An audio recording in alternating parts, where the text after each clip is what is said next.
Mommy Kathleen. I'm the mom of Thomas, and he started it here at 3.5 years old. Tapos ngayon he's already 6 years old. Dudes, yan niya. We started a little bit early, and now it's 6, turning 7. I think Thomas really learned a lot of independence here, and yun yung natutuwa ako na parang hindi siya kailangang pilitan to do things on his own. So kumbaga may initiative siya to do his own thing, tapos yun yung ina-apply niya talaga in real life. So for example, minsan nagugulat na kami, marunong na siya mag-button ng shirt, or yung mag-tie ng sarili niyang shoe. So, sa bahay din, meron na rin siyang mga chores na talagang naka-assign sa kanya. Cleaning the tomatoes, pagkaling sa palengke. Tapos, siya na rin nagpe-prepare ng kangkong for sinigang, yung table setup. So, talagang meron ng independence tsaka initiative to do the work on his own. Pero I think what changed here is yung yung hindi siya nag-give up agad. Kahit hindi niya alam kung paano yun gawin. He will try to learn how to do it. Minsan nahihirapan siya, but if he gets to do things again and again, alam niya meron siyang self-confidence, and alam niya sa sarili niya na kaya niyang gawin as long as he keeps on trying. Kasi si Thomas, because of Macquarie, I think talagang he developed a love for learning.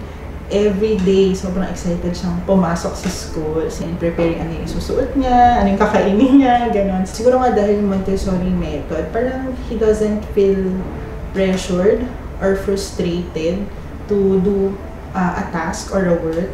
Siya mismo na iintindihan niya kung basta ginawa ko to or basta pinag-effortan ko to and I do my best in this thing, yun, magagawa ko siya or matatapos ko siyang gawin. So, and yung mindset na yun yung I think good that the Montessori method has instilled in him, yung concentration niya, tsaka yung confidence ba to do something. Yun, sobrang laking tulong nun, I think, pagdating ng big school. Yung Montessori method helped him learn mga advanced concepts na I think parang beyond na dun sa current curriculum of the preschool. Like, he can already do multiplication, mga advanced reading materials, tapos meron na rin siyang division, tsaka subtraction na may carry over. Oh, grabe. Sobrang nagugulat na lang ako, and I think yun nga, parang baka magulat yung mga teachers niya, marunong na siya mag-math and read beyond his levels. Something happens to Thomas, kahit maliit na bagay, nai-inform naman kami kagad. For example, kung may scratch ba or what, although hindi na kami ganun ka-worried, pero it's nice na alam mo na siya beforehand or before ka umuwi. I think the pictures and the mastered practice or what, ito parang may idea kami on what's happening, what's gonna happen, what needs to happen, gano'n. Nag-enjoy ako na walang homework si Thomas. As a parent, I think malaking bagay siya. Hindi naman sa iyo akong tulungan yung anak ko mag-homework. Pero I think parang bonding time na lang natin yung at home would be our bonding time siya kapag weekends.